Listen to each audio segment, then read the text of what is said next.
எல்லோருக்கும் வணக்கம். மேடம், நான் ஹஸ்பண்டு மெயின்டெனன்ஸை அவாய்ட் பண்ண முடியுமா, அதுக்கு என்ன பண்ணணும் அப்படின்னு சொல்லிட்டு ஒரு காமன் கொஸ்டின் இருக்குது.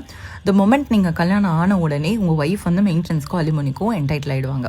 வெறும் 3 சினாரியோஸ் மட்டும்தான் லீகலி நீங்கள் மெயின்டெனன்ஸ் அவாய்ட் பண்ண முடியும் அப்படின்னு சொல்லிட்டு சட்டப்படி கொடுத்துருக்காங்க. ஒன்று, ஒய்ஃப் அடல்ட்ரியில் இருக்காங்க.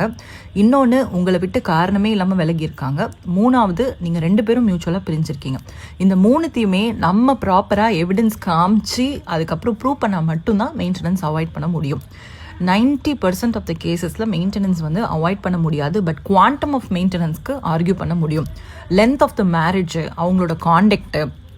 இன்னொரு சினாரியோவில் என்ன சொல்கிறாங்க, மேடம் என் ஒய்ஃப் எனக்கு அவ்வளோ க்ரூவாலிட்டி பண்ணியிருக்காங்க, அப்பயும் நான் மெயின்டெனன்ஸ் ப்ரொவைட் பண்ணணுமா அப்படின்னு கேட்டால், க்ரூவாலிட்டி ப்ரூவே ஆனாலும் அதை ஒரு ஃபேக்டராக மெயின்டெனன்ஸ் அவாய்ட் பண்ணுறதுக்கு கொடுக்க முடியாது அப்படின்னு சொல்லிட்டு ஜட்மெண்ட்ஸ் இருக்குது.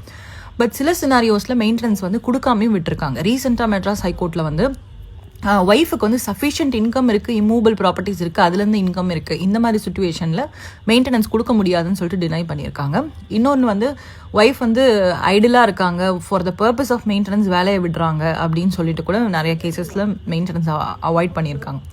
ரீசெண்டாக டெல்லி ஹைகோர்ட்டில் ஒய்ஃப் தன்னோட ஃபினான்ஷியல்ஸ் அண்ட் சேலரி டீட்டெயில்ஸ் எல்லாம் ப்ராப்பராக டிஸ்க்ளோஸ் பண்ணாத காரணத்தினால மெயின்டெனன்ஸை கொடுக்க முடியாது அப்படின்னு சொல்லிட்டு டெல்லி ஹைகோர்ட் ரிஜெக்ட் பண்ணியிருக்காங்க. எல்லா கேஸுமே கேஸ் டு கேஸ் பேசிஸில் தான் டிசைட் பண்ணுவாங்க. என்ன தான் ஒய்ஃபுக்கு நீங்கள் ஆர்கியூ பண்ணாலும் குழந்தைக்கான மெயின்டெனன்ஸை நீங்கள் கொடுத்து தான் ஆகணும். ஸோ ஆப்ளிகேஷன் ஆஃப் மெயின்டெனன்ஸ்க்கு பதிலாக குவான்டம் ஆஃப் மெயின்டெனன்ஸ்க்கு ஆர்கியூ பண்ணுங்கள். இதை பற்றி